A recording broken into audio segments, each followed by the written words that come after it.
여러분 안녕하세요. 2020학년도 7월 학력평가 수학 가형 해설을 맡은 김소연입니다.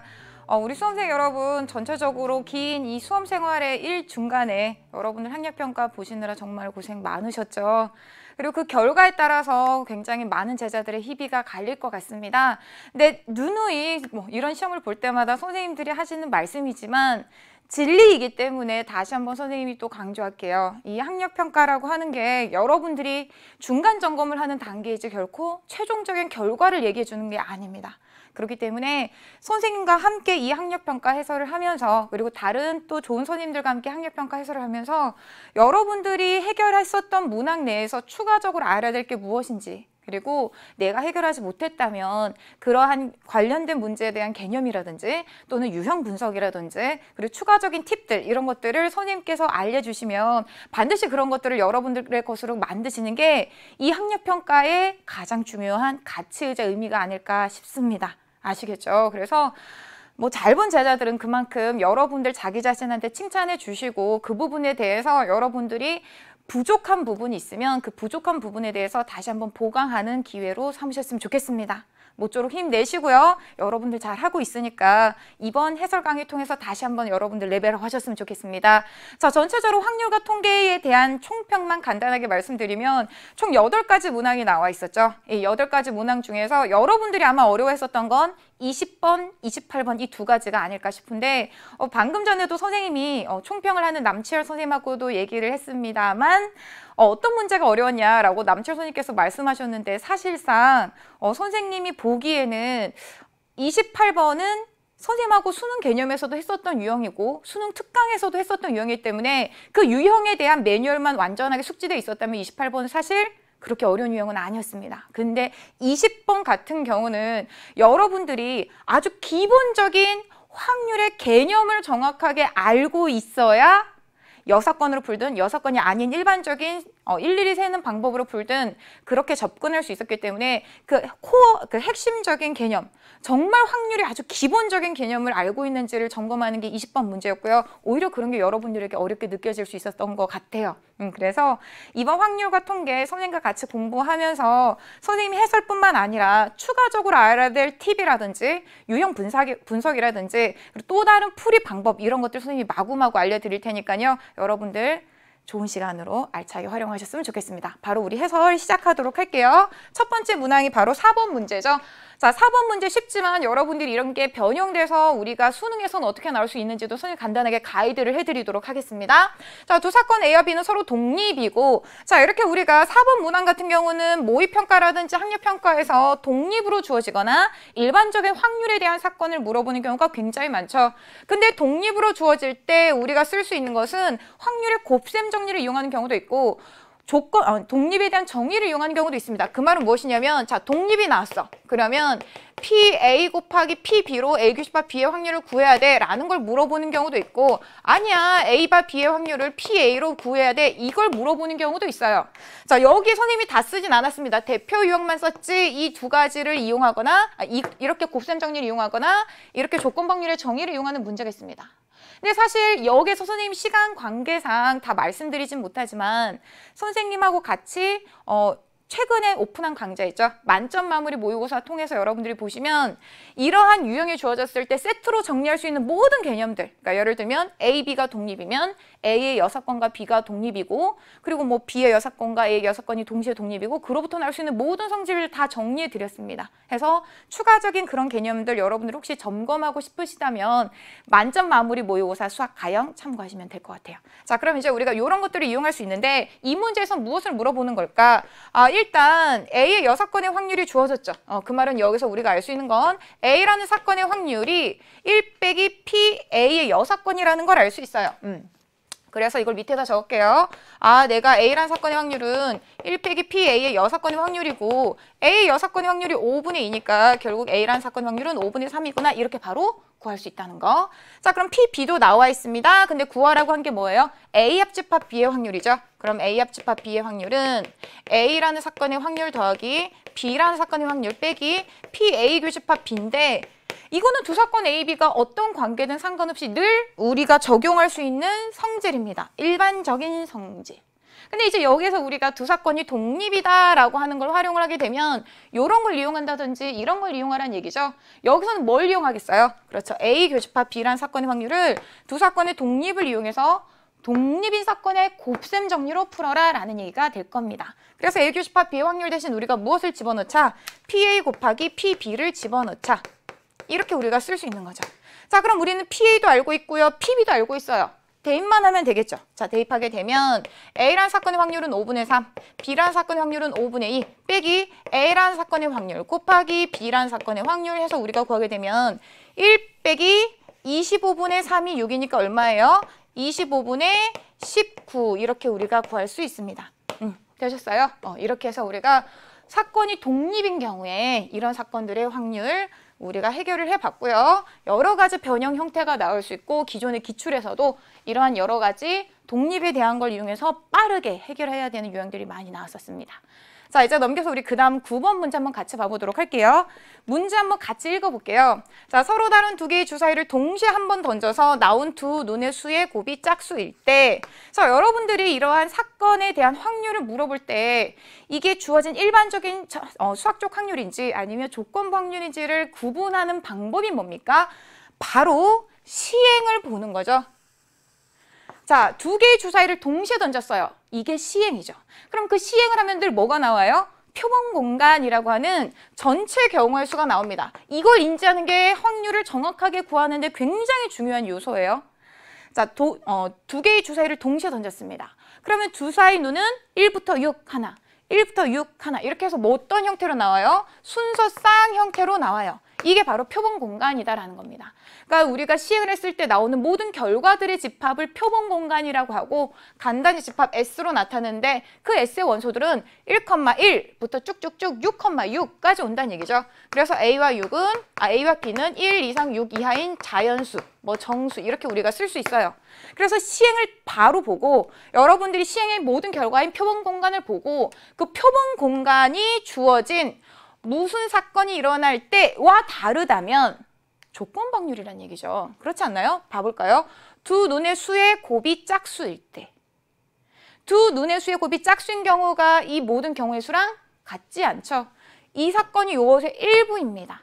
그래서 이건 어떻게 되는 거냐면 두 눈의 수의 곱을 A랑 B의 곱으로 나타냈을 때 그게 짝수다라는 사건이 일어난다라는 게 전제가 되는 거죠.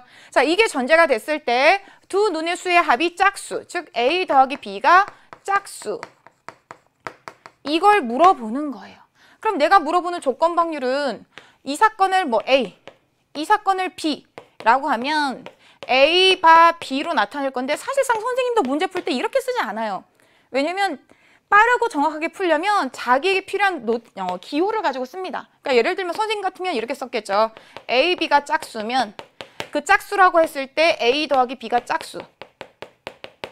이렇게 풉니다. 이렇게 쓰죠. 자, 그럼 사실상 우리가 물어보는 거는 지금 경우의 수를 이용해서 이 조건 확률을 구하려면 결국에는 우리가 각각의 경우가 이런 순서쌍으로 이루어지기 때문에 A, B가 도대체 어떤 형태냐? A, B가 도대체 어떤 형태냐? 이걸 우리가 얘기해야 되는 거죠. 자, 그러면 A 곱하기 B가 짝수이려면 A, B가 어떻게 돼야 돼요? 짝수 곱하기 짝수이거나 짝수 곱하기 홀수이거나 또는 홀수, 짝수 이렇게 되는 경우여야 된다는 얘기죠. 짝짝짝, 홀짝 이렇게. 이게 전체 경우의 수다라는 얘기입니다. 그래서 주어진 표본 공간의 부분 집합으로서 짝홀, 짝짝, 홀짝이 되는 경우는 뭐예요? 전체 경우의 수가 6 곱하기 6, 36가지잖아요. 그 36가지 중에서 사실 무엇을 뺀 거나 마찬가지예요. 홀 나오는 경우를 뺀 경우죠. 그래서 A도 홀수, B도 홀수인 경우, A도 홀수, B도 홀수인 경우를 빼버리면 됩니다.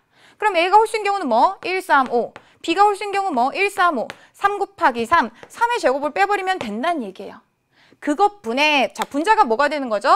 A 더하기 B가 짝수이면서 동시에 이거 교집합 이거니까 A 곱하기 B도 짝수인 걸 우리가 골라줘야 돼요. 그 말은 자 A와 B를 곱해서 짝수인 경우가 여기 있었죠. 이 중에서 더해서 짝수가 되려면 A와 B를 더해서 짝수가 되려면 뭐밖에 없어요? 짝수인 순서쌍인 경우밖에 없죠. 아 그러면 더해도 짝수 곱해도 짝수인 경우는 A, B의 순서쌍이 뭐인 경우? 짝수, 짝수인 경우를 의미하는 거다라는 얘기. 자, 그래서 이걸 우리가 계산을 하게 되면 결국에 분모는 36 빼기 339에다가 이것도 짝수 나오려면 A는 2, 4, 6, B도 2, 4, 6 해서 3가지 곱하기 3가지에서 3, 3, 9 이렇게 나오게 됩니다. 그래서 계산하게 되면 27분의 3, 3, 9니까 답은 얼마예요? 3분의 1 이렇게 여러분들이 구할 수 있겠죠. 되셨어요?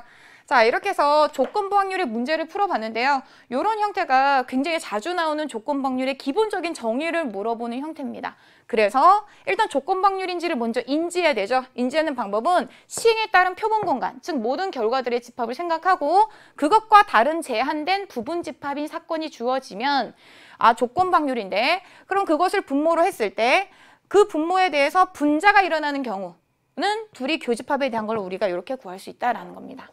자, 되셨으면 이제 우리 넘겨서 14번 문제 풀어보도록 할게요. 자, 확률 변수 X는 정규 분포를 따르고 또 다른 확률 변수 Y는 정규 분포 요거를 따른다. 서로 다른 확률 분포를 따르고 있습니다. 자, 그랬을 때 이러한 사건의 확률이 주어지면 자, 이거 우리 수능 개념에서 많이 했었던 형태죠.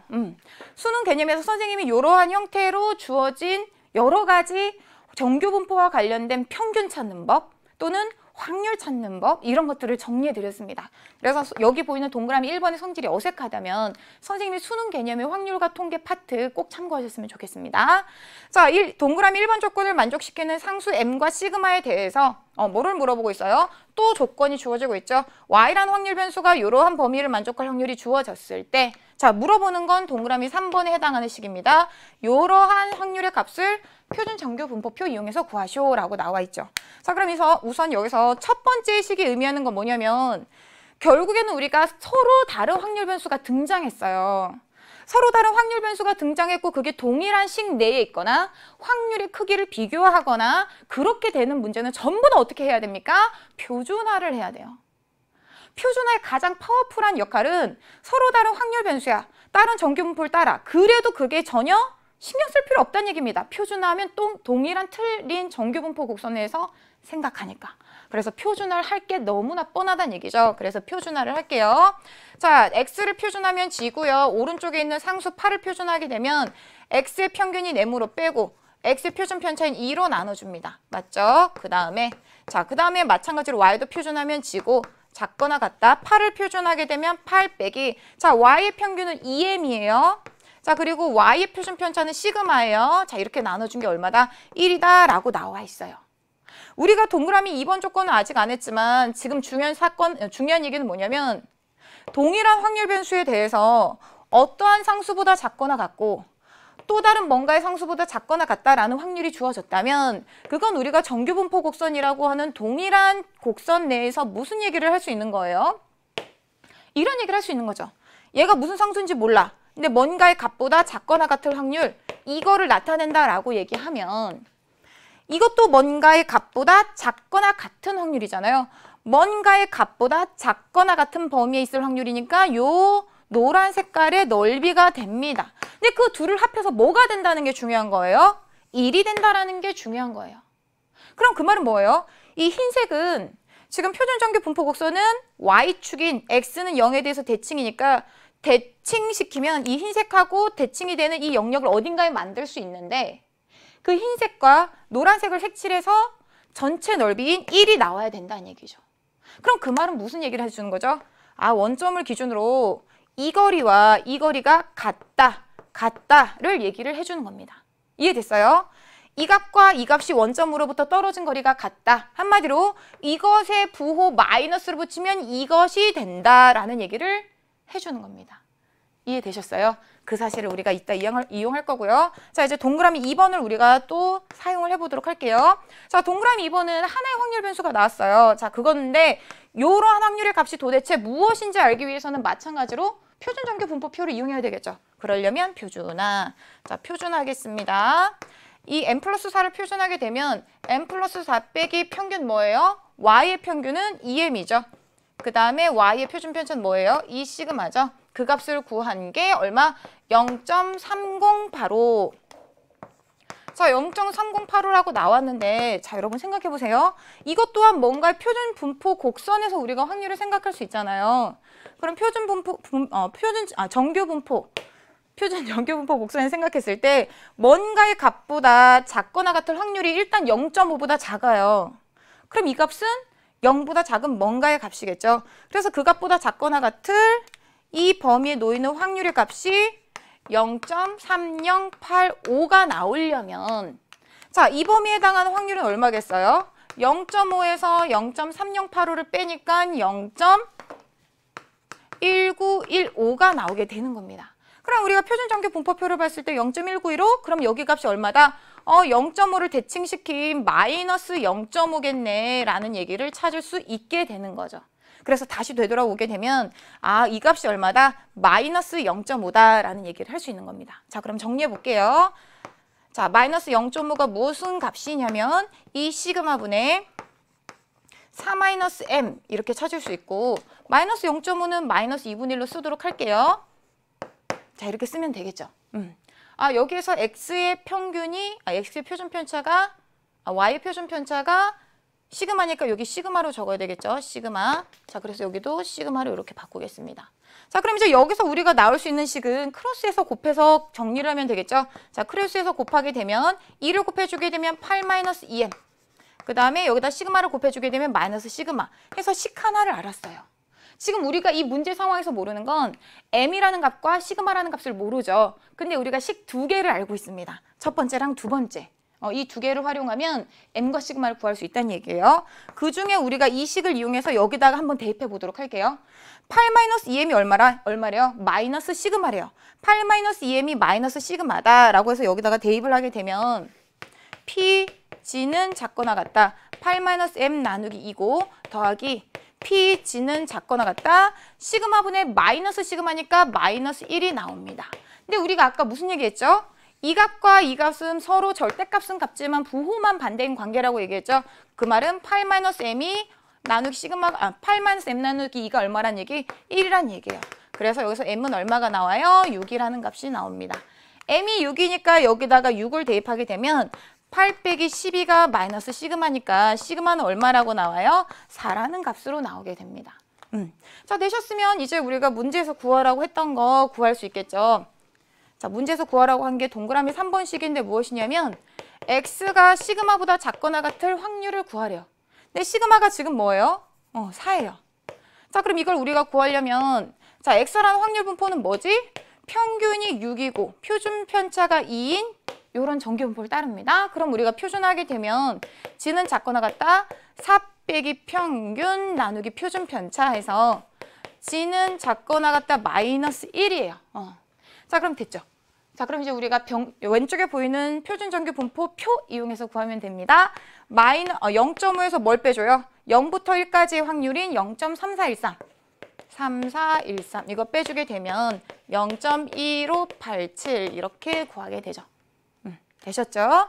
자, 이렇게 해서 우리가 표준 정규 분포 표 그리고 표준 정규 분포 곡선의 성질 이런 거 이용하는 문제를 풀어봤는데 여러분들이 이 문제를 통해서 가장 빈틈이다라고 생각할 수 있는 것의 후보는 바로 첫 번째 식에 대한 얘기, 즉 정규 분포 곡선의 성질과 관련된 내용들입니다.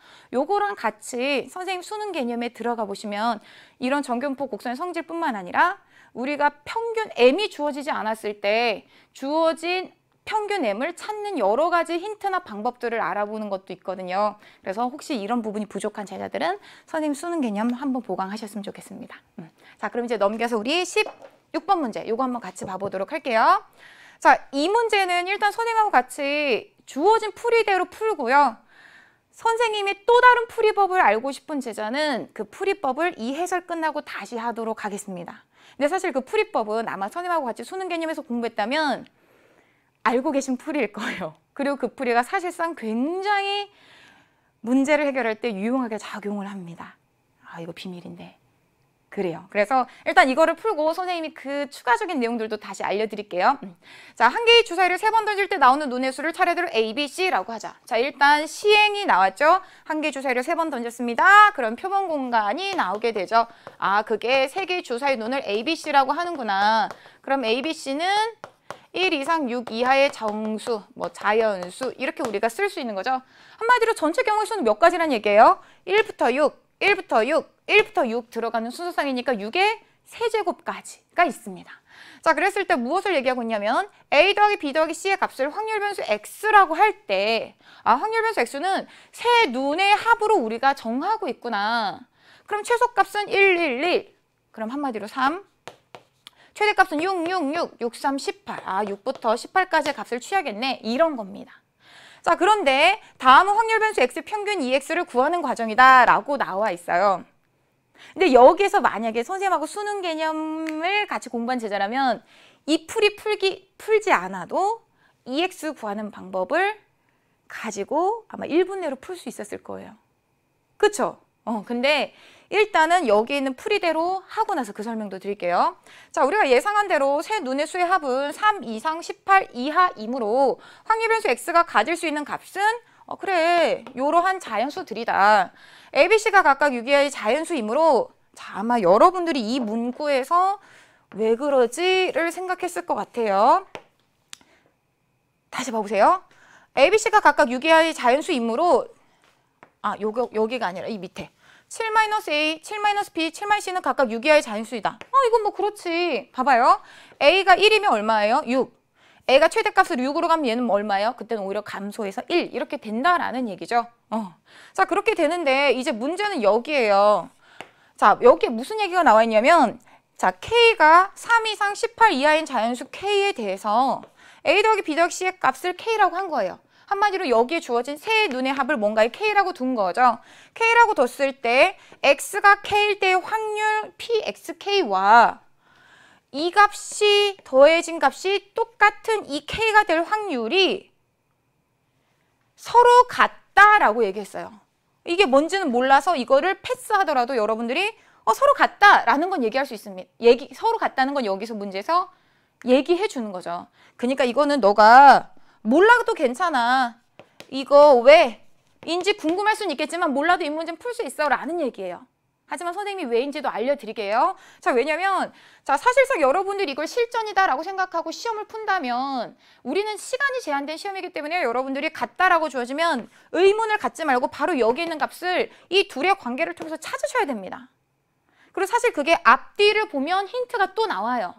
우리가 뒤에 가서도 힌트를 찾을 수 있고요. 여기서도 힌트를 찾을 수 있지만 지금 우리가 시간이 주어졌기 때문에 여러분들하고 다시 한번 확률 분포의 중요한 기본적인 성질과 관련해서 설명드리고 싶은 부분이 이것과 관련해서 있고요. 그래서 왜 같은지를 지금부터 설명을 하도록 하겠습니다.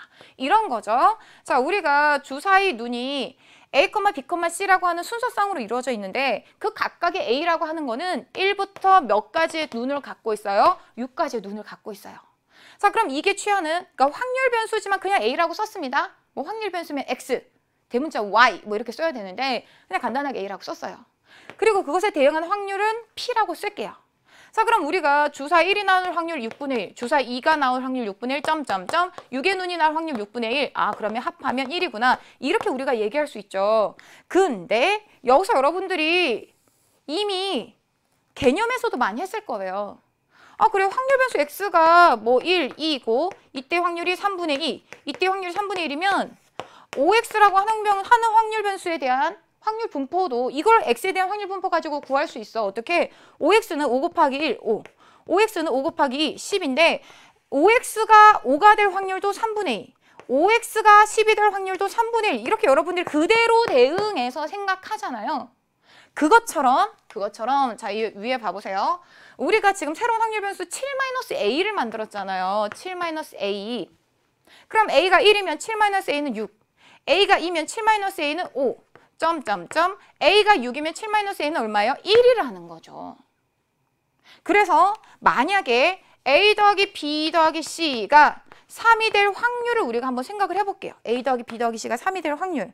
그럼 이 A 더하기 B 더하기 C가 3이 될 확률은 사실상 어떻게 해야 A 더하기 B 더하기 C가 3이 되죠? 그렇지. A가 1, B도 1, C도 1일 때의 확률을 얘기하는 겁니다. 그런데 자, 봐봐요. A가 1일 때의 확률 얘를 찾는 거는 7-A가 1일 때의 확률, 얘를 찾는 것과도 똑같죠. 그래서 A가 1일 때의 확률이나 7-A가 1일 때의 확률이나 똑같다, 이 얘기를 우리가 할 수 있는 거라는 얘기입니다. 이해됐어요? 그래서 A라는 확률 변수 대신에 7-A라는 확률 변수가 확률도 똑같고 취하는 값도 똑같기 때문에 대신해서 대입하겠다라는 겁니다. 자, 그럼 그렇게 대입해 볼게요. 아, A가 1이 되는 거나 7-A가 1이 되는 거나 똑같아. 그래서 7-A가 1. 마찬가지로 이것도 우리가 여기 A랑 B를 A 대신 B를 집어넣어도 똑같은 분포를 이루죠. 그래서 7-B도 1, 7-C도 1. 아까 우리 A에 대해서 한 얘기랑 똑같이 B와 C에 적용해서 이렇게 쓸 수 있습니다. 그러면 우리가 여기서 넘어간 과정을 다시 이렇게 넘어가듯이 쓰게 되면 뭐냐면 얘네들을 다 더하면 7-A 더하기 7-B 더하기 7-C 한 개 1 더하기 1 더하기 1 얼마예요? 3이 되는 거죠. 자, 그래서 이걸 우리가 다시 한번 써보게 되면 7, 3, 21 빼기 A 더하기 B 더하기 C는 3 이렇게 되는 거예요. 그래서 뭔가 이게 사실 새로운 확률 변수잖아요. A, B, C도 확률 변수의 값인데 그걸 더한 이것도 뭔가의 새로운 확률 변수인데 그 확률 변수가 3이 될 때의 확률과 이런 과정을 거쳤더니 7 곱하기 3 빼기 세눈의 합이라는 확률 변수가 3이라는 값을 취할 확률이 어떻더라? 같더라 라는 얘기가 되는 거예요. 그리고 이거를 우리가 일반화해서 마찬가지로 이 과정을 일반화해서 A 더하기 B 더하기 C가 그렇다면 K가 될 확률과 여기에는 이 값을 우리가 뭘로 바꿔서 K가 될 확률이 똑같다라는 얘기를 할 수 있는 겁니다. 그래서 여기에 있는 가라는 빈칸에 들어가는 값이 뭐가 되는 거예요? 아, 이게 가구나. 7이라는 값이 된다라는 거예요. 이해되셨어요? 자, 그래서 왼쪽으로 다시 한번 와보도록 할게요. 자, 왼쪽으로 와서 우리가 빈칸을 한번 채워보게 되면 여러분들이 여기에서 A 더하기 B 더하기 C가 K 확률과 이거 더하기 한 개 K가 될 확률이 서로 같다라고 문제에서 알려줬지만 왜 같은지 이해되셨죠? 이해가 되셨고 그 다음에 여기에 들어가는 값이 3 곱하기 7 빼기 K 해서 우리가 찾을 수 있다라는 얘기입니다. 자, 그러므로 확률 변수 X의 평균 2의 X는 해서 이제 우리가 구할 건데 이거는 기본적인 정의죠. 변수랑 그것에 대응하는 확률을 곱해서 다 더한 거. 근데 K라는 게 세눈의 합이기 때문에 3부터 18이니까 다 더한다는 게 요 범위로 움직이는 거예요. 세눈의 합이 최소 3, 세눈의 합이 최대 18. 자, 그래서 이제 이거를 우리가 K가 3일 때, K가 4일 때, K가 5일 때, K가 18일 때 대입해서 썼는데 우리가 방금 전에 무슨 얘기를 했냐면 이런 얘기를 했단 말이에요. 그럼 이 얘기를 한 거 선생님이 다시 한번 예쁘게 정리를 해보도록 할게요. A 더하기 B 더하기 C라는 건 사실 세 눈의 합이니까 우리가 뭐라고 했지? 세 눈의 합을 확률 변수 X라고 둔다고 했잖아요. 그러니까 이 문장을 우리가 어떻게 쓸 수 있는 거예요? X는 K라고 쓸 수 있는 거예요. 그럼 X는 K라는 확률과 뭐가 같다고? P 이거 X는 3, 7, 21 마이너스 K라는 확률이 서로 같다. 자, 이 세 줄의 문장을 노란색으로 이렇게 우리가 쓸 수 있는 겁니다.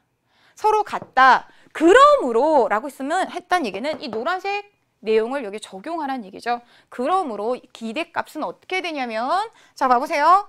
여기 주어진 K일 때의 확률과 X가 21 마이너스 K일 때의 확률이 같대요. 그 말은 얘랑 합해서 21이 되면 되는 거죠. 그러면 X가 3일 때 확률과 3하고 뭐 더해야 21 되지? 18. 한마디로 이 확률과 이 확률은 서로 같다. 마찬가지로 두 확률 변수의 합이 21이면 되는 거죠. 그럼 X가 4일 때 확률과 4랑 뭐 더해야 21 되지? 17일 때 확률이 또 같다라는 얘기죠. 또 뭐 하면 될까? X가 5일 때 확률과 5랑 뭐 더하면 21 되지? 계산이 안 되네. 5랑 뭐 더, 16. 그럼 여기에 16 곱하기 PX는 16이 요 점점점 바로 앞에 칸에 있었을 텐데 X는 5일 때 확률과 X는 16일 때 확률도 서로 같다는 얘기입니다. 맞아요? 그럼 그 사실을 이용해서 우리가 쭉 두 개씩 묶고 정리하면 어떻게 되는 거예요? 얘네 둘이 동류항이니까 3 더하기 18 해서 21A가 되는 거, 21 요 문자가 되는 거죠. 그래서 정리를 하게 되면 21 PX는 3. 그 다음에 노란색끼리 더하게 되면 4랑 17 더했으니까 21 PX는 4. 자, 주황색 5랑 16 더해주면 되죠. 21 px는 5. 이걸 우리가 쭉쭉쭉쭉쭉 할 거예요. 자, 그런데 여기에 총 일어난들이 하나, 둘, 셋, 점점점 몇 개 있어요? 18 빼기 3 더하기 1 해서 16개 있어요. 16개인데 2개씩 짝지었으면 짝이 몇 개예요? 8개의 짝이 나와요. 그 8개의 짝이 어떻게 됩니까? x가 3, 18일 때부터 x가 10, 11 해서 여기까지 해서 총 8개의 짝이 만들어지는 거죠. 그래서 그걸 우리가 적게 되면 여기 더해서 점점점 마지막은 21p x는 10까지 가는구나. x가 3부터 10까지 이렇게 가는구나를 알 수 있습니다. 그렇게 해서 우리가 여기 있는 두 줄을 정리해서 이렇게 빨간색으로 적을 수 있는 거죠. 자, 그럼 그렇게 해서 적은 걸 가지고 우리가 정리하게 되면요. 자, 앞에 있는 동일한 개수 21로 묻고 확률은 3부터 10까지 더하면 돼 라는 겁니다. 확률은 3부터 10까지 더하면 돼 나왔죠? 그 앞에 개수 21이 공통으로 들어있습니다. 그래서 나에 들어가는 값은 21 찾았어요. 자, 이때 확률 질량함수의 자, 여기 이쪽으로 넘어갈게요. 이때 확률 질량함수의 성질에 의해서 내가 이 값을 알아야 기대값이 21 곱하기 뭐 해서 구할 거잖아요. 근데 얘를 우리가 몰라요. 그럼 이제 왠지 이걸 해결할 것 같은데 그때 주어진 조건이 뭐냐면 이겁니다. K라는 값이 X가 세눈의 합이기 때문에 3부터 18이에요. 그럼 확률의 합은 1이겠죠. 근데 우리가 이 확률들을 아까 방금 어떻게 했죠? X가 3, X가 4, X가 5 해서 쭉쭉쭉 어디까지 우리가 더했죠? X가 18인 것까지 다 더한 게 확률의 합이 1이래요. 그럼 그 앞에 X가 17일 때의 확률, X가 16일 때의 확률 이런 걸 우리가 쭉쭉쭉 더한 거잖아요.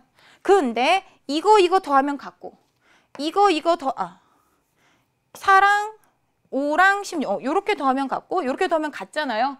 한마디로 두 개씩 짝지어서 우리가 같아지기 때문에 그 말은 무슨 얘기를 할 수 있는 거예요?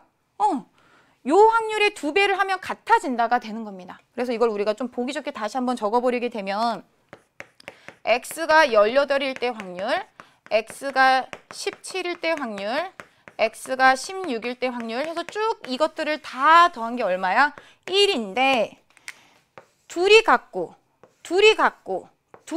점점점점은 둘이 이렇게 같아요. 그럼 그 말은 이 위에 줄에 있는 전체의 반개의 합을 우리가 S라고 하고 하면 밑에 있는 이 전체의 반개의 합도 뭐가 되는 거예요? S가 되는 거예요. 그럼 S를 2개 더한 게 1이죠.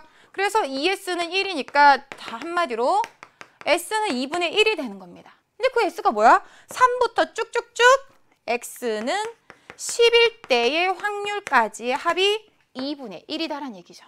그래서 우리가 3부터 10까지 확률 얘가 2분의 1이야. 왜냐하면 전체 확률의 딱 반이거든. 자, 그래서 이제 여기에 우리가 들어갈 다의 값이 2분의 1이라고 구할 수 있고 그래서 내가 궁금한 기대값은 뭐예요? 기대값은 21 곱하기 2분의 1이니까 2분의 21 이렇게 구할 수 있어 라는 겁니다. 자, 그렇게 해서 우리가 구한 값을 가지고 문제 한번 답해 보도록 할게요. 자, 문제 답하게 되면 가에 들어갈 값과 나에 들어갈 값, 다에 들어갈 값을 우리가 다시 한번 봐보게 되면 나에 들어갈 값은 21이었고 다에 들어갈 값은 2분의 1. 가에 들어갈 값은 무엇이었냐면요. 3, 7 해서 7 이렇게 우리가 구할 수 있어요. 그래서 내가 구하는 P, Q, R에다가 대입을 해서 계산을 하게 되면 P 더하기 Q 나누기 R이 되는 거죠. 그럼 여기서 R이라고 하는 거는 2분의 1. P랑 Q랑 더하면 28. 그래서 2배 해주게 되면 56. 이렇게 구할 수 있습니다. 되셨어요? 자, 이렇게 우리가 구해봤는데 사실상 문제는 이제 다 풀었어요. 그래서 여러분들이 요 정도만 난 해설 듣는 것으로 충분하다 하면 이제 다른 문항으로 넘어가셔도 되는데 선생님이 여기서 약간 추가적인 내용을 해보도록 하겠습니다. 우리가 지금 어떤 얘기를 하고 있냐면 주사위 3개를 던졌습니다. 그죠? 그렇게 해서 표본 공간이 이렇게 나왔어요. 순서상으로 주어져 있습니다. 맞나요? 근데 우리가 새로운 확률 변수 얘를 주사위 눈이 아니라 조금 다르게 확률 변수의 느낌이 나게 x1, 두 번째 주사위 눈을 x2, 세 번째 주사위 눈을 x3라고 할게요. 그럼 여기서 정한 확률 변수 x라고 하는 건 세 눈의 합이죠. 그럼 어떻게 할 수 있어? 첫 번째 눈의 합, 두 번째 눈의 합, 세 번째 눈의 합 이렇게 우리가 정할 수도 있어요. 이렇게 표현할 수 있다는 얘기죠. 그렇지 않나요?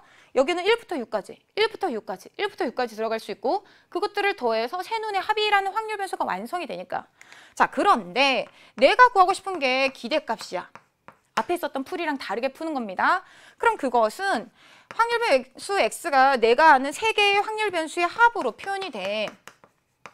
얘들아, 여기서 x1이라고 하는 확률 변수의 확률 분포는 뭐야? x1이 뭔데? 첫 번째 주사위의 눈이잖아요. 그럼 x1의 확률 분포는 주사위 눈이니까 이렇게 나오죠. 그리고 확률은 이렇게 확률 분포가 나옵니다. 맞아요? 자, 이런 얘기도 선생님이 수능 개념에서 얘기했었습니다. 주어진 확률 분포가 있을 때 주어진 이 확률 분포는 무엇에 대해서 대칭이 돼요? x는 1과 6의 평균인 2분의 1 더하기 6에 대해서 확률 분포가 대칭이 됩니다. 아니, 선생님 무슨 말이에요? 자, 봐봐. 우리가 x1이라고 하는 확률 변수가 취하는 값이 1부터 6까지 이렇게 같은 간격으로 있잖아. 근데 그때 확률이 뭐야? 전부 다 똑같이 6분의 1, 6분의 1, 6분의 1, 6분의 1, 6분의 1, 6분의 1이야. 그럼 이거는 확률 질량 함수인 이것에 대한 그래프를 내가 그린 거야. 그죠? 그래프를 그린 거죠. 근데 이 그래프가 무엇에 대해서 대칭이 되고 있나요? 여기 있는 축에 대해서 대칭이 되고 있습니다. 같네. 대칭이 되고 있습니다. 이와 같이 이산 확률 분포에서 사실 연속 확률 분포도 할 수 있지만 우리는 그땐 기대값을 자세히 얘기하진 않으니까 이산 확률 분포에서 주어진 확률 분포가 어떠한 대칭 축 x는 m에 대해서 대칭이 되면 그땐 우리가 굳이 계산하지 않아도 그 확률 변수의 기대값을 m이라고 구할 수 있어요. 그럴 수 있습니다. 자세한 설명은 선생님이 수능 개념에서 이미 얘기했기 때문에 간단한 사실만 소개하겠습니다.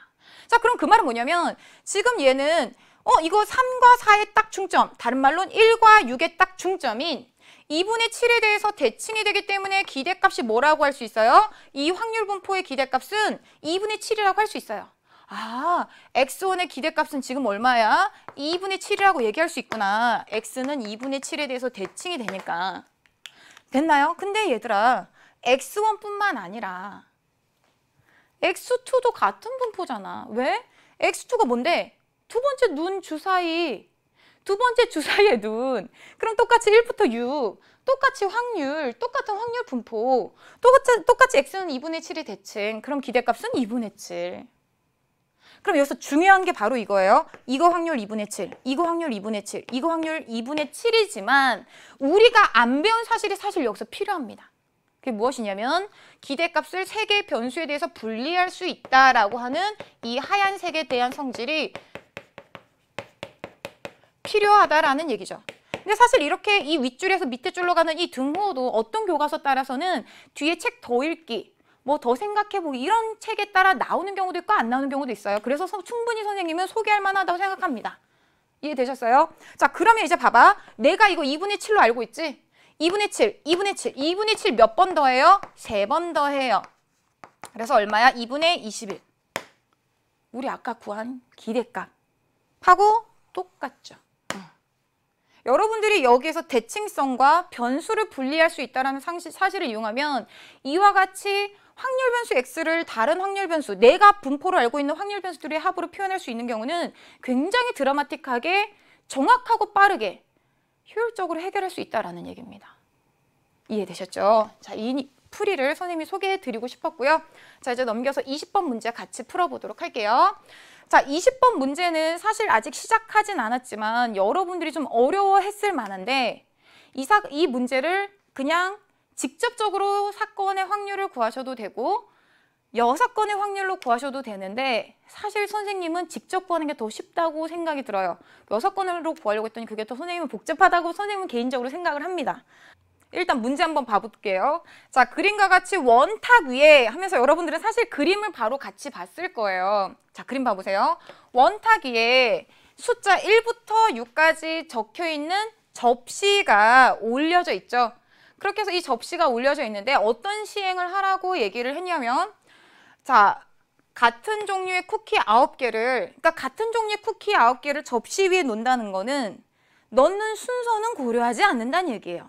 접시 위의 개수만 중요하다라는 얘기죠. 이해되셨죠?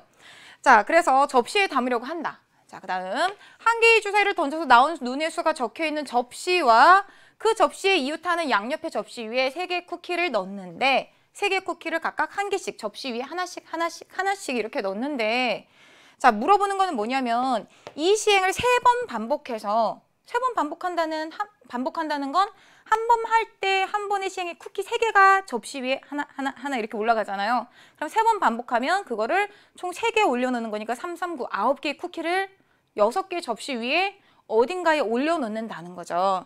근데 자, 이것도 봐봐요. 이 시행을 3번 반복하여 9개의 쿠키를 모두 접시 위에 담을 때 이게 전체 경우의 수입니다. 그래서 이건 조건부 확률은 아니죠. 담는데 이게 전체 시행인데 6개의 접시 위에 각각 1개 이상의 쿠키가 담겨져 있을 확률은? 이라고 물어봤습니다.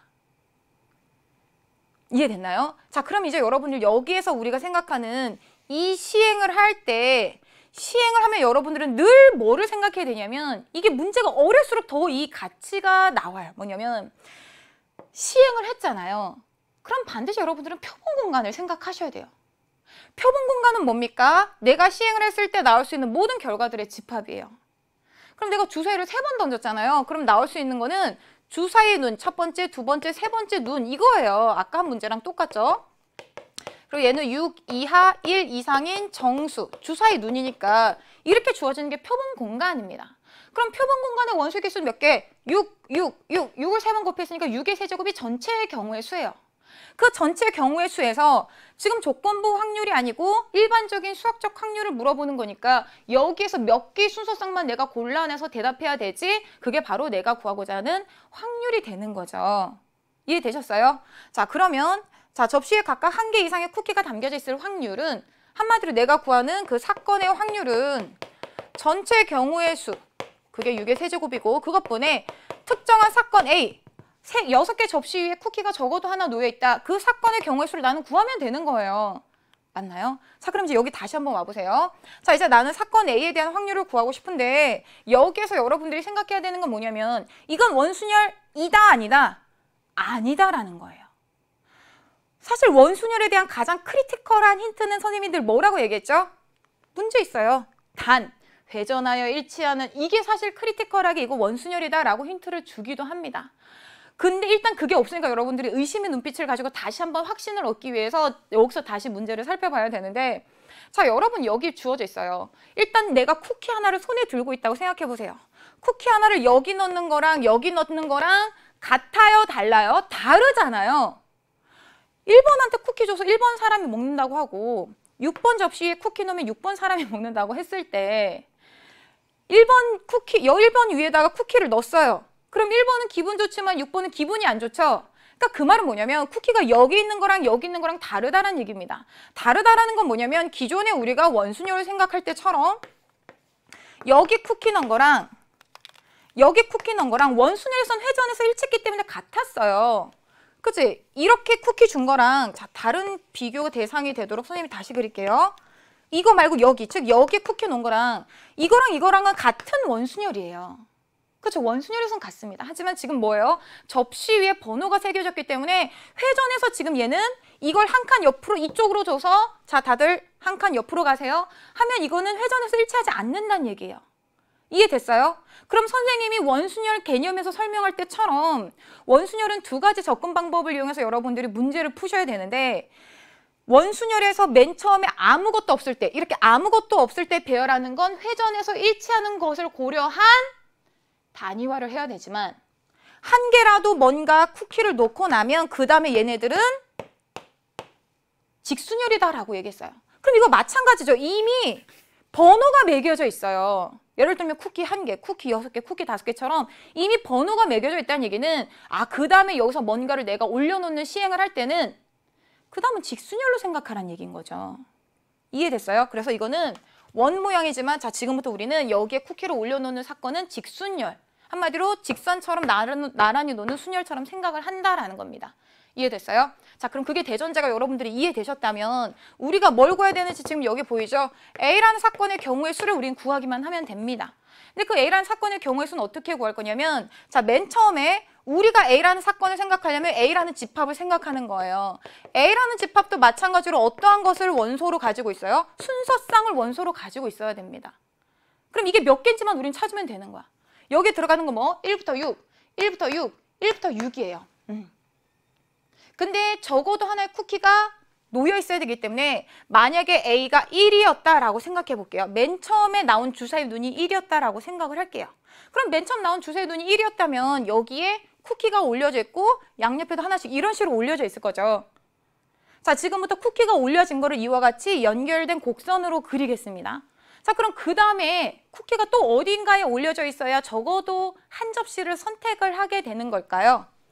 자, 1번을 올렸다면 그 다음에 2번이 올 수도 있죠. 자, 2번이 올 수도 있어요. 그럼 2번이 왔다면 2번을 기준으로 이렇게 두 개 양옆에 올려지겠죠. 자, 그럼 A라는 사건을 만족하려면 그 다음 어디에 올 수밖에 없어요? 4번을 선택할 수밖에 없거나 5번을 선택할 수밖에 없어요. 아, 4번하고 5번밖에 없구나. 굉장히 심플하다는 얘기죠. 이렇게 하면 몇 개 안 나온다는 얘기예요. 이해됐나요? 자, 그러면 1번을 고정했을 때 그 다음 2번이 나오면 4, 5밖에 없구나. 자, 우리가 순서대로 해볼게요. 1번 다음에 사실 순서대로 하려면 1번이 오는 경우 생각해야 되죠. 1번을 고정했을 때 그 다음 1, 2, 3, 4, 5, 6인 경우 6가지에 대한 경우의 수가 몇 가지만 나오는지 보면 되고 그 다음에 이제 A가 1부터 6까지 변하는 거는 6배만 해주면 되는 거예요. 그렇죠? 왜냐하면 A가 2가 나오는 경우는 1에서 했던 거를 똑같이 6배 해주면 됩니다. 이해됐어요? 자, 그렇게 할 건데 자, 맨 처음에 A가 1이 나왔을 때 그 다음에 2가 나온다면 나올 수 있는 경우는 2가지밖에 없다. 자, 그 다음 다시 1이 나왔을 때 그 다음에 똑같이 1이 나온다면 그 다음에 세 번째 나오는 건 4가 나올 수밖에 없다. 끝이죠. 그 다음에 첫 번째 A가 똑같이 1이 나왔을 때 1, 2, 자, 이번에 3이 나온다면 자, 3이 나온다면 해볼게요. 첫 번째 1이 나왔는데 그 다음에 3이 나온다면 그 다음에 나올 수 있는 거 뭐예요? 5만 커버하면 되는 거잖아요. 그러면 이제 그 다음에 올 수 있는 거는 4가 나오거나 4가 나와서 이렇게 커버를 하거나 5가 나와서 커버를 하거나 6이 나와서 커버를 하면 되겠죠. 4, 5, 6. 됐나요? 자, 그 다음에 이제 1번이 처음에 나오고 그 다음에 이번에 4번이 나오는 경우 1번이 처음에 나오고 그 다음에 4번이 나오면 이렇게 이미 다 커버가 됐습니다. 그럼 세 번째는 아무거나 나와도 돼요. 1부터 6까지. 됐죠? 자, 그럼 이제 똑같이 맨 처음에 첫 번째 눈이 1번 나오고 두 번째 눈이 1, 2, 3, 4, 5가 나왔다면 이렇게 이미 커버가 됐죠? 그럼 이제 그 다음에 3을 커버하기 위해서 뭐뭐밖에 못 와요? 4가 오거나 3이 나오거나 2가 나오거나 2, 3, 4구나. 이렇게 해주면 되겠죠? 이제 끝났어요 벌써. 1번, 6번. 그럼 그 다음에 뭐가 나오면 돼? 1번 했는데 그 다음 6번 나와서 이렇게 커버가 됐으면 3, 4를 커버하기 위해서는 그 다음에 나올 수 있는 거는 5번 안 되는구나. 4번이거나 3번이거나 이렇게 2가지만 오면 되겠죠? 3번이거나 4번. 됐나요? 자, 그럼 이제 우리가 경우의 수를 해볼게요. 자, 순서대로 1번이 오는 경우에 요거 한 가지 더하기 2번이 오는 경우에 2가지 그 다음에 3번이 오는 경우에 4, 5, 6, 3가지 그 다음에 4번이 오는 경우에 1부터 6까지가 올 수 있으니까 총 6가지 그 다음에 5번이 오는 경우에 3가지 그 다음에 1에서 6번이 오는 경우에 2가지 자, 그래서 이걸 우리가 다 더하게 되면 얼마가 되냐면요 17이 돼요. 17. 자, 그럼 이제 우리가 다시 해볼게요. 맨 처음에 나오는 주사위 눈이 1이면 16가지구나. 자, 그런데 이제 그 다음에 이게 우리가 총 1번부터 이제 6번까지가 올 수 있는 거죠. 이걸 우리가 똑같이 얘기를 하게 되면 곱하기 6을 해주면 되는 거죠. 그래서 우리가 계산을 하게 되면 17 곱하기 6, 6의 세제곱 해서 결국 답은 얼마예요? 36분의 17 이렇게 우리가 구할 수 있게 되는 겁니다. 되셨나요? 자, 그래서 우리가 다시 한번 여기 와서 얘기를 해보도록 할게요. 맨 처음 우리가 1번이라는 것을 고정을 하고 이와 같이 그 다음에 오는 것에 대한 수용도를 직접적으로 나열을 해봤어요. 자, 직접적으로 나열을 해봤는데 1번이 첫 번째 나올 수도 있는 거고 2번이 첫 번째 나올 수도 있고 3번이 첫 번째 나올 수도 있고 이런 여러 가지 경우의 수가 있는데 아니면 6번이 첫 번째 나올 수도 있고 그런 경우의 수가 있는데 어차피 똑같은 것들을 우리가 반복하는 경우이기 때문에 이렇게 바로 계산을 할 수 있다라는 거. 자, 이렇게 여러분들이 해결을 하시면 됩니다. 그러니까 중요한 거는요, 선생님은 문제가 어려워질 때마다 무엇을 가장 중요하게 생각하냐면 확률이라고 하는 그것의 가장 기본적인 개념인 시행에 따른 전체 결과들을 모아놓은 표본 공간을 정확하게 생각하셔야 됩니다. 여기서 선생님이 하나 더 강조해드리고 싶은 건 뭐냐면 선생님이 최근에 우리 제자들하고 같이 만나고 있는 만점 마무리 모의고사가 있는데요. 거기에 2회 모의고사에 여러분들이 정말 눈여겨볼 만한 문제가 있습니다. 뭐냐면 여러분들이 등확률 조건, 한마디로 경우의 수가 서로 확률이 같지 않은데 같다고 생각하고 잘못 풀 만한 요소가 들어있는 문제가 있더라고요. 근데 그것을 문제인식하려면 정말 핵심적인 내용인 전체 경우의 수가 뭐지? 그래서 이 각각의 순서상이 다 한 가지로서 같은 경우의 수를 갖는구나, 같은 확률을 갖는구나, 그거를 여러분들이 아셔야 된다는 얘기예요. 그러려면 이런 기본적인 개념인 시행에 따른 표본 공간을 정확하게 인지하고 문제를 푸는 연습이 되어야 됩니다. 자, 이제 넘겨서 23번 문제 같이 풀어보도록 할게요. 자, 이런 이항 정리를 이용하는 정규식에서 x 6제곱의 개수를 구하시오. 사실 이런 문제를 굉장히 연습을 많이 한 제자들은 바로 딱 몇 번째인지 알죠? 얘가 4제곱, 얘가 제곱 이렇게 되면 4, 2, 8제곱에다가 x제곱분의 1. 그러면 결국에 6제곱 이렇게 바로 찾는 제자들도 있습니다. 사실 선생님도 그렇게 하긴 해요. 그러니까 예를 들면 6C에 바로 4 해서 x제곱의 4제곱, 그 다음에 x분의 2에 제곱하면 약분해서 x 6제곱 나오죠. 이렇게 바로 개수를 찾는 제자들도 있습니다. 근데 우리가 다시 한번 기본에 충실하게 일반항을 이용해서 계산해 보게 되면, 자, 일반항을 이용해서 우리가 이항 정리를 했을 때 기본적인 일반항은 6C의 K에 앞에 거를 6-K제곱으로 두고 뒤에 거를 K제곱이라고 둘게요. 그러면 이제 여기서 여러분들이 맨 처음에 정리하기 전에 뭐부터 하셔야 돼요? X가 있는 항에 대한 지수부터 먼저 정리를 하셔야 되겠죠? 정리하게 되면 X의 제곱에다가 6-K제곱이니까 이렇게 쓰고요. X의 마이너스 1제곱의 K니까 여기 마이너스 K 이렇게 쓰셔야 되겠죠. 그래서 계산하게 되면 X의 12-3K제곱인데 그게 6제곱이 돼야 되니까 우리가 구하는 K값은 뭐가 되는 거예요? K값은 2라고 구할 수 있는 거죠. 그럼 K값 여기다가 2 이렇게 집어넣을 겁니다. 집어넣으면은 여러분 여기서 보면 x분의 2의 제곱, x제곱의 4제곱 맞는데 6C는 6C사랑 똑같으니까 이렇게 그대로 둘게요. 자, 그럼 지웁니다. 자, 그러면 결국 여러분들이 처음에 본 거랑 똑같이 나오는데 6C는 6, 5, 30의 반쪽이 15고 그 다음 이제 여기는 우리가 개수 구할 거니까 상수만 보면 되죠. 2의 제곱이니까 4. 그래서 이제 얼마가 나오는 거예요? 60 이렇게 여러분들이 구할 수 있죠. 이렇게 되셨으면 이항 정리에 대한 내용 이렇게 정리하고요. 넘겨서 이제 24번 보도록 하겠습니다. 자, 확률변수 x가 이항 분포 요거를 따른다. 기대값, 분산 요거를 만족하는 상수 a의 값을 구하시오라고 나와 있어요. 이항 분포에 대한 아주 단순한 공식만 물어보는 문제죠. 네, 여러분들이 이항 분포는 사실상 이 단순한 공식 이면에 정의와 관련된, 그러니까 어떻게 해서 기대값이 그렇게 나오고 어떻게 해서 분포의 분산이 그렇게 나오는지 이러한 내용도 사실 정확하게 알고 계셔야 됩니다. 관련된 문제들은 당연히 만점 마무리 모의고사와 선생님 수능 개념 강의 여러분들이 참고하셔도 되고요. 바로 들어갈게요. 자, 이 부분을 정리하게 되면 2배의 기대값 x 빼기 상수는 자, 앞에 상수제곱 2의 제곱 곱하기 vx 이렇게 구할 수 있어요.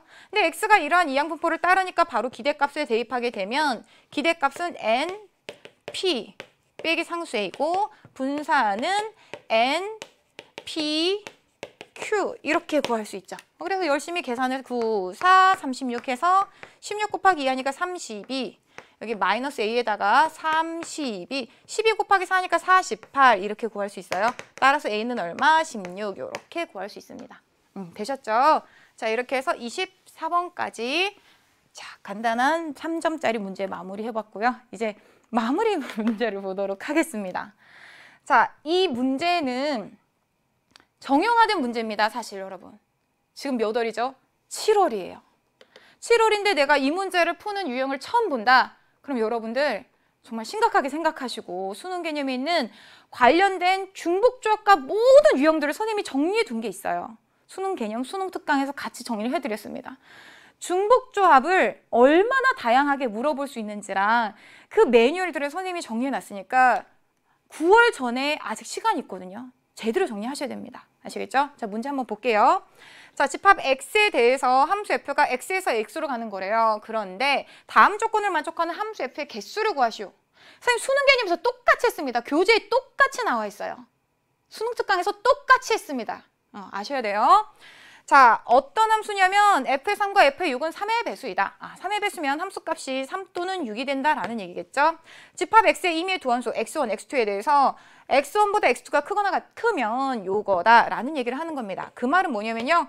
f의 1보다 f의 2가 크거나 같고 f의 3이 더 크거나 같고 f의 4가 크거나 같고 f의 5가 크거나 같고 f의 6이 크거나 같다라는 건데 그래봤자 함수값은 6보다 작거나 같고 1보다 크거나 같다라는 건 명확하죠. 자, 그럼 이런 함수를 만족하는 경우의 수를 우리가 구하는 걸 할 건데 어떤 거? f의 3 곱하기 f의 6이 3의 배수다라는 얘기예요.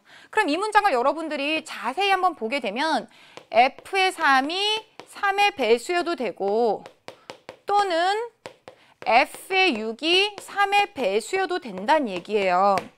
자, 이렇게 주어진 사건을 구조화해서 보는 것도 선생님이 계속 강조하는 내용인데 f의 3이 3의 배수인 사건을 A, f의 6이 3의 배수인 사건을 B. 그럼 또는은 뭘로 바뀌는 거야? 합집합. 한마디로 내가 구하고 싶은 거는 A 합집합 B의 원소의 개수를 구하고 싶은 거예요. 그럼 A 합집합 B의 원소의 개수는 우리가 합의 법칙에서 어떻게 배웠지? A 원소의 개수 더하기 B의 원소의 개수 빼기 A 교집합 B의 원소의 개수란 말이에요. 그럼 첫 번째 A의 원소의 개수부터 구해보자. A의 원소의 개수라는 건 뭐예요? F의 3이 3의 배수란 얘기죠. 그럼 F의 3의 배수인 건 F의 3이 3이거나 또는 동시에 될 수는 없지. F의 3이 6인 거 이렇게 여러분들이 하시면 됩니다. 자, 그럼 F의 3이 3인 거는 어떤 게 있지? 자, 이게 3이라고 생각을 해봐 얘들아. 그렇게 되는 함수의 개수를 우리는 구해야 되는 거예요. F의 3이 3이야. 그럼 F의 1과 F의 2만 먼저 보세요. F의 1과 F의 2를 먼저 보게 되면 F의 1과 F의 2는 1이어도 되고 1이어도 돼. 그래도 이게 만족해. 아니면 2여도 돼. 그럼 그 말은 얘들아 무슨 말이냐면 내가 1, 2, 3에서 중복허용해서 두 개를 골랐어요. 그럼 누가 1에서 함수값? 이거. 왜? 대소관계가 정해져 있잖아. 이게 누구의 함수값? 2에서 함수값. 자, 다시 해볼게요. 내가 1부터 3까지라고 주어졌으니까 1, 2, 3에서 똑같이 중복허용해서 두 개를 고를게요. 이렇게 골랐습니다. 그럼 이건 누구의 함수값? 1에서 함수값. 이건 2에서 함수값. 자, 내가 중복허용해서 1, 3을 골랐습니다. 그럼 이건 누구의 함수값? 1에서 함수값. 이건 2에서 함수값. 그 말은 뭐냐면 나는 여기에서 내가 순서 고려할 권한은 없어. 왜냐면 대소관계 부등호가 있으니까. 그럼 내가 순서 고려할 때 쓰는 건 내가 그럼 고려할 수 있는 건 뭐야? 여기에서 중복허용해서 나는 두 개 고르는 일만 하면 돼. 고르기만 하면 착착 순서는 배열이 돼 라는 얘기인 거죠. 1, 3 이렇게 순서는 배열이 된다는 얘기입니다.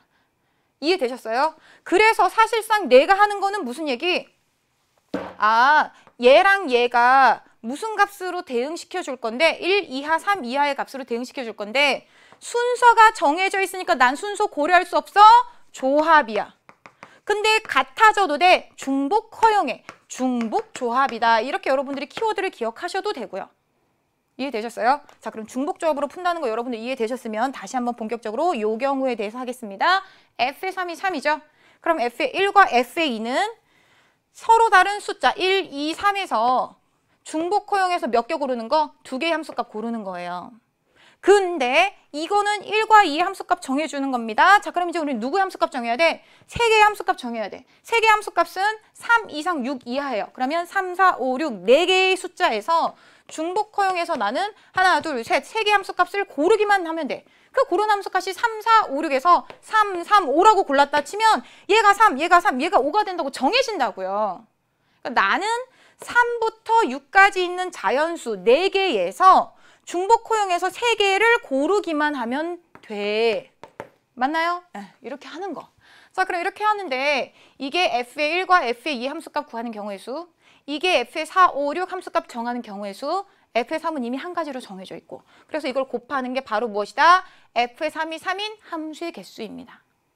자, 또는 근데 둘이 동시에 성립하지 않으니까 더하기 이거 이제 해볼게요. F의 3이 6인 경우 F3이 6인 경우 해볼게요. F3이 6이면 자, F1과 F2는 1부터 6까지라고 하는 6개의 자연수에서 중복허용해서 2개의 함수값을 나는 골라주면 돼요. 동시에 이제 F4, F5, F6의 함수값을 정하는 경우의 수는 6 이상, 6 이하인 건 6, 6, 6 한 가지밖에 없죠. 그래서 한 가지 이렇게 구하면 됩니다. 이게 바로 몇 가지? 전체 A라는 집합, 즉 F의 3이 3의 배수인 경우의 수를 구한 거고요. 이 조합에 대한 계산을 우리가 간단하게 빠르게 하게 되면 141이라고 나오게 됩니다. 자, 그럼 이제 우리 두 번째 보도록 할게요. 자, 이게 141 이제 구했으니까 B라는 집합의 원소의 개수 여기서 바로 구해볼게요. 자, B라는 집합의 원소의 개수는 6이 바로 뭐인 거? F의 6이 3의 배수인 거. 그럼 F의 6이 3이거나 또는 F의 6이 되는 경우의 수 있죠. 이걸 우리가 구하자는 거고 그 경우의 수인데 F의 6이 3이 되는 경우부터 생각해 볼게요. 얘가 3이 되는 경우면 내가 정해줘야 되는 함수값들은 몇 개? 하나, 둘, 셋, 넷, 5개의 함수값을 정해줘야 되는데 걔네들을 중복허용해서 고르는 범위가 어디? 1부터 3까지 3가지.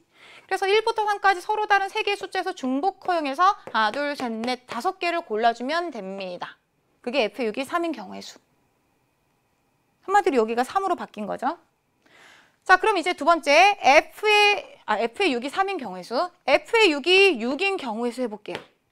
그러면 F의 1과 F의 5는 1부터 6까지라고 하는 서로 다른 6개의 숫자 중에서 중복 허용해서 몇 개? 5개의 숫자를 골라주면 되는 거죠. 자, 그리고 얘랑 얘는 동시에 일어나지 않으니까 그냥 각각의 경우의 수를 더해주면 됩니다. 자, 이렇게 해서 우리가 이 경우의 수를 구해주게 되면 뭐라고 나오냐면요. 273이라고 나와요. 자, 중복조합 계산만 생략하겠습니다. 그럼 얘는 273. 자, 그럼 이제 세 번째는 A 교집합 B의 경우의 수를 구할 거예요. 그럼 A 교집합 B의 경우의 수는 뭐냐면 F의 3도 3의 배수, F의 6도 3의 배수인 거예요. 그러면 F의 3과 F의 6의 함수값을 순서상으로 만약에 나타낸다면 그게 3이 되거나 또는 3, 6이 되거나 또는 6, 6이 되는 경우죠. 6, 3은 안 돼요. 요 대소관계 때문에. 자, 그럼 이제 이렇게 되는 경우의 수는 바로 뭐예요? 얘가 3이 되고 얘가 3이 되는 경우의 수는 1, 2, 3, 3개에서 이 두 개의 함수값을 중복 허용해서 골라내는 경우의 수 3H에다가 얘네들이 함수값을 정하는 건 전부 다 3, 3 한 가지밖에 없으니까 한 가지. 자, 이제 이 경우 수 볼게요. 얘가 3이고 얘가 6인 경우의 수는 자, 얘 1과 2의 함수값 정하는 게 서로 다른 3개에서 중복 허용해서 1과 2의 함수값 2개 고르기만 하면 되고요. 동시에 4, 5, 6의 함수값을 정하는 경우의 수는 3에서 함수값은 정했다. 6에서 함수값은 정했다. 누구만 골라주면 돼? 4와 5의 함수값만 정해주면 돼. 근데 그걸 어디서 중복 허용해서 택할 거야? 3, 4, 5, 6, 4개에서 중복 허용해서 2개의 함수값만 고를 거야. 그게 바로 이런 경우. 자, F의 3도 6, F의 6도 6인 경우는 얘가 6인 경우잖아요. 그럼 이 함수값은 다 6, 6, 6, 6인 거예요. 그럼 누구만 정해주면 돼요? 이 둘의 함수값만 정해주면 되고 그거는 1부터 6까지의 수 중에서 중복 허용해서 2개 함수값 골라주면 되는 경우의 수. 자, 이렇게 해서 자, 이거 계산하게 되면 얼마라고 나오냐면요. 87이라고 나옵니다. 그래서 여기 빼기 87. 자, 그래서 141 더하기 273 빼기 87 계산하게 되면 327이라고 나오게 됩니다. 되셨나요?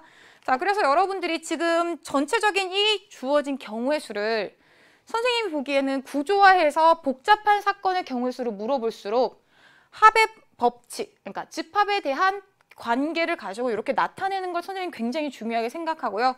그렇게 해서 집합에 대한 관계로 나타내서 우리가 알아야 되는 사건을 쪼개놨을 때는 A란 사건, B란 사건, A 교집합, B란 사건의 경우에서 전부 다 무엇을 만족하는 거예요? 우리가 중복조합에서 했었던 기본적인 유형을 가지고 다양한 케이스별로 굉장히 적용을 해주면 되는 거였습니다. 맞아요. 자, 이렇게 해서 우리 28번까지 마무리해 봤는데요.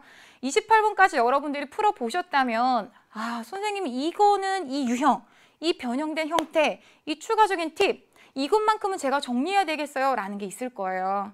그 부분을 정리하는 게 여러분들이 오늘 가장 중요한 일이라고 생각이 듭니다. 아직 여러분들에게 주사위가 던져지지 않았기 때문에 오늘 선생님과 같이 강의를 들으면서 모르는 개념이 많이 나왔다. 또는 선생님이 그것에 대해서 뭔가 여러 가지 얘기하는데 내가 몰랐다. 속상해할 필요 없습니다. 오히려 다행이라고 생각하셔야죠. 수능날 전에 알았기 때문에.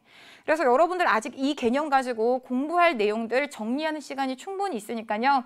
오늘 시험 보고 오시느라 고생 많으셨겠지만 다시 한번 여러분들 원기 회복하고 이런 필요한 내용들 잘 보강하셔서 정말 여러분들의 성적이 빛나야 되는 그 순간, 수능날 반드시 그 결과를 가져가셨으면 좋겠습니다. 고생 많으셨습니다. 안녕히 계세요.